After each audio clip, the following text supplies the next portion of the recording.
જય શ્રી રામ, હર હર મહાદેવ।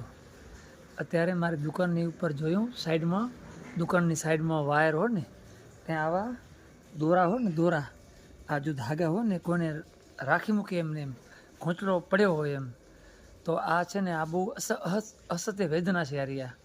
આપણે છે ને આજુબાજુમાં હોય ને તો આ ઘોંચડા હોય ક્યાંક આપણે રસ્તામાં પડ્યા હોય તો લઈ લેવા, લઈને એને સળગાવી દેવા અથવા એવી જગ્યાએ મૂકવા કે જે પશુ પંખી મતલબ તે પહોંચે નહીં।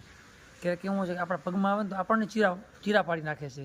બચારો જો આ કબૂતર બચારો રામ નામ સત્ય થઈ ગયો છે, કારણ કે એ ઉપર છે ને એટલે અગાસીમાં મતલબ સાઈડમાંથી વાયરમાં આવી ગયો છે અને બચારો આ ભગવાનને પ્યારો થઈ ગયો છે। તો આપણે કોઈને મારવું એ આપણામાં ના આવે।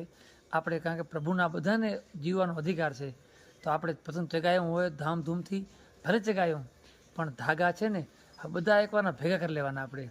હું અને તમે બધા પ્રયાસ કરીએ કે જ્યાં જ્યાં આપણે ઉડતા હોય ને આપણે સૌ પ્રયાસ કરશું ને તો આપણે ચોક્કસ સફળ થશું। આપણે એવું નહીં કે ગામના વેણવા જાવ એવું નહીં, પણ બધા આપણે ટીપે ટીપે સરળ ભરાય એમ આપણને જ્યાં ઘૂંચવાડા દેખાતા હોય જ્યાં દેખાય ને તો એવી જગ્યાએ મૂકવું કે જે કોઈ બચારો પંખી મરે નહીં, કારણ કે આમાં એની પણ કેટલી વેદના હશે, એના ઘરે પણ એના પરિવાર રાહ જોતો હશે બચારો, અને ભગવાનને ધામ પહોંચ્યો છે। તો આપણે બસ એને ભગવાન આત્માને શાંતિ આપે અને બસ આપણે એવો પ્રયાસ કરીએ કે આવા ઘૂંટડા હોય ને તો કે આપણે જોઈએ તો રસ્તામાં નાખીએ નહીં, આપણે એને લઈ અને એવી જગ્યાએ મૂકો કે જેથી કોઈને તકલીફ ન થાય। જય શ્રી રામ, હર હર મહાદેવ।